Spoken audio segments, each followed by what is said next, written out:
नमस्कार दोस्तों, क्या ऊंट के मुंह में जीरा वाली कहावत अब राजस्थान की राजनीति पर सटीक बैठती है?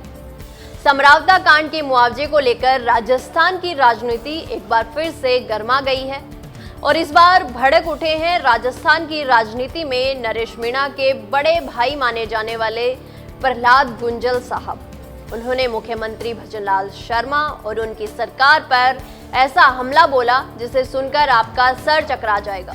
तो चलिए जानते हैं क्या है पूरा मामला। समरावता में हुई हिंसा में हुए नुकसान की भरपाई के लिए सरकार द्वारा दिए गए मुआवजे पर अपनी प्रतिक्रिया देते हुए गुंजल ने भजनलाल शर्मा पर जमकर निशाना साधा। उन्होंने कहा 80 मोटरसाइकिल जल गई, 10 चार पहिया वाहन राख हो गए और सरकार दे रही है सिर्फ 35 लाख रुपए का मुआवजा। सोचिए जरा, क्या आज के जमाने में एक नई मोटरसाइकिल 1.5 लाख से कम में आती है? नहीं तो फिर 80 मोटरसाइकिल की आधी कीमत भी 60 से 70 लाख तो बनती है और 4 पहिया वाहन 10 गाड़ियां कम से कम 20 लाख का आंकड़ा पार कर जाए, वो भी सबसे सस्ती दर पर। तो आखिर ये कैसा न्याय है? क्या सरकार लोगों की आंखों में धूल झोंक रही है? गुंजल तो यही नहीं रुके, उन्होंने सवाल दागा कि जब एक पटवारी गलत फाइल में दस्तखत करने से मना करता है तो उस पर एसडीएम धमकियां देते गाली गलौज की भाषा में बात करते हैं।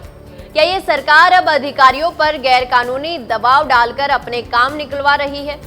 क्या ये वही सुशासन है जिसका वादा किया गया था? गुंजल ने असली बम गिराते हुए साफ आरोप लगाया कि एसडीएम अमित चौधरी ने सरकार के पक्ष में लोगों से जबरन वोट डलवाने की कोशिश की थी, हाथ पकड़कर धमकाकर वोट डलवाने की कोशिश। और जब इसके खिलाफ शिकायत होती है तो सरकार की ओर से बचाव में मंत्री सामने आ जाते हैं। ये लोकतंत्र की हत्या नहीं और क्या है, वो भी खुलेआम।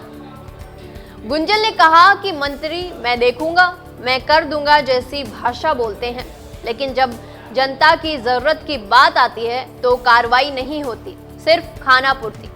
उन्होंने कहा अगर पटवारी तक मना कर रहा है तो समझ लीजिए दाल में कुछ तो काला है और उस कालेपन को छुपाने की कोशिश मत कीजिए।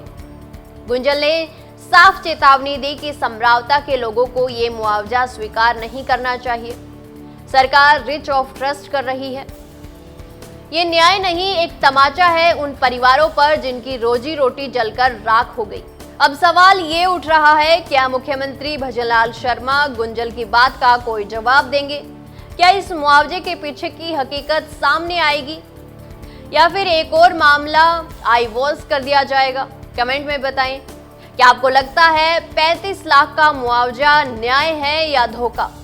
और क्या आप जनता को सड़कों पर उतरकर अपना हक मांगना पड़ेगा?